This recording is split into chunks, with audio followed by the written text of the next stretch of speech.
السلام علیکم. دا ویډیو ډیره ضروری ده نو لازمي تر اخره پورې ګوري.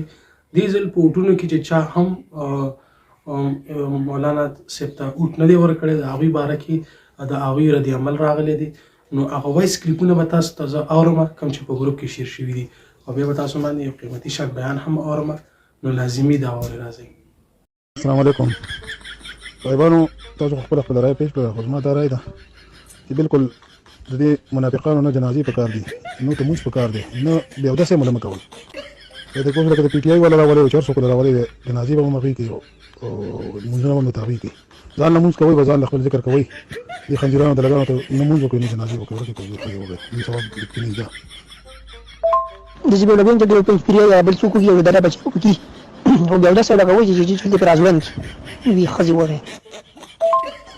السلام علیکم صاحبانو، څنګه استخې جوړ صاحبانو؟ دغه څه پکار ده چې دغه څه نه کوي کنه، نو دا خلک د سره د سړي ځامن نه دي او دې سم دغه څه پکار ده چې ښه د وادم کې د ټیکس د نکاح د ماشوم هر یو شی لکه حکومت چې څنګه نه ټیکس لري دغه ټیکس په دې باندې کېږي او مدرسې ته درې میاشتې چوټي کوي. زه چې کوم طرف ته ځئ چا نه تعلیم زده کوئ هغوی نه زده کړئ. موږ مدرسې ته درې میاشتې چوټي ورکړو، معلومه راپرېږدي او خپل منځ کې به یو بل چانده کوي چې کوم کمزوري هغوی له به رزق وعده الله کړی ده، خو بیا هم چا څه ضرورت دي خپل منځ کې به چانده کوو، خپل یو کمیټي به جوړه کړو چې به خپله چانده اچوو.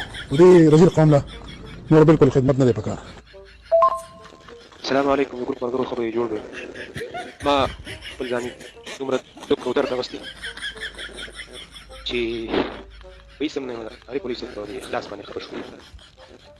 خو دومره زما په اړه کې دا هم نه و چې یاره زه چاته کنځلو کوم، خو اوس نه زه د بیل بیل ښځه وغیم، لور یې وغیم، مور یې وغیم او جنازې څه کوې؟ زه چې جنازه کې ورته ودرېږي چې په دې مخ ته لاس راښکاري چې خسکوس یې په مور دغین لاړې او د ادبو خو د فرض هم لحاظ هم نه دی پکار.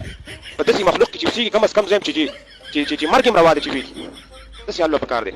خو زه تقدیري فیصلې دي او چې زمونږ خپلې هم کمزورتیانې ډېرې دي چې دومره پورې زمونږ ریل په هایلایټ باندې ځي او دومره پورې زمونږ پروګرامونه کمپین کېږي او بیا راسه شمولیتي پروګرامونه کوي او سینه هم ډبوي چې امیر صاحب مبارک شه ګټلې ده په هر پولینګ سټېشن کې ورته دا وایي او بیا 300 400 د هغه وټم څه وایي او وروسته چې غرنۍ کې بیا دا چغې مخي جنازه نه مونځ هر څه ته دا ما خو دا جومات هم پرېښی دی کور کې ځان لکم هر څه ته پرېښودل پکار ده. بلکې که په شنخته دوی دغه هر څه ولګي خدای دې تباه او برباد کړي او د جمعیت څخه چې څومره مینه ده که نه په حقیقت باندې کوئ. دا خو لاهور بهلل دي چې سر پکې ځي انشاءالله جمعیت نه پرېږدم خفګان هم ظاهري. نن یو کس راته څه کلیپونه راولېږل د بعضو مولیانو چې هغه د سیاست کې کته بره کېږي چې د بېللي به نو په خپلو کې چې ته لګیا دی او نن سبا خبرې پټې نه پاتې کېږي. نن سبا وار سه بهر ته راوځي نو هغه چېرته سځي کې به لګیا او دا خبرې یو بل ته لېږلې رالېږلې چا بهر ته راویستې نو دې عوامو ته کنځلې کوي. خو هغه کنځلې چې هغه په خوله نه راځي د دوی وایي داسې داسې وکړو، نه به وله جنازه کوئ او نه به وله بانګ وایي او نه به وله مونځ کوئ چې دوی ته پته ولګي.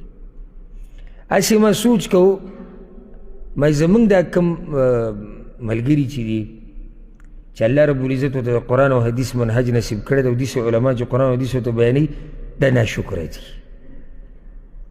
یعنې الحمدلله موږ یو ورځ دا سوچ چېرته نه دی کړی چې زه دا دین بیانوم او دا خلک به ماله یو روپۍ راکړي ورب الکعبه کوم رب چې پیدا کړی یم که نه چې د دې خیال یو سیکنډ زموږ په ذهن کې او په زړه کې نه راځي. ځکه چې دا دین بیانول الحمدلله دا موږ عبادت ګڼو او د دې عوامو په خپل ځان باندې حق ګڼو او دې عوامو ته که هغه زموږ نه مشران هم دي په عمر کې هغوی ته د بچو په نظر ګورو. څنګه چې د خپل بچي دپاره نیغه لار هدایت جنت غواړو دغه شانې ټول امت دپاره غواړو او څنګه چې د خپل ځان دپاره امن غواړو دغه شان د ټول امت دپاره امن غواړو.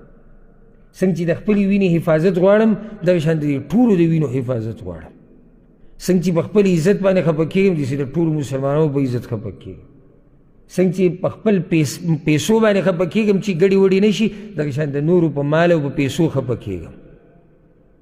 نو ما سوچ کوم ما دا اوس وګوره زه یعنې صرف په دې خبره چې تا له یې ووټ در نه کړو ته ورته کنځلې کې او ته یې زه به وله جنازه نه کړو او موږ هم دومره کمزوري یو چې هر څه هم دوی ته پرېښودې لکه دا جنازه سړي چې ګرانه خو نه راشې ته دلته درس کې کښېنې چې جنازې چلې زده کړې سبا له یې به خپله کوه ځه.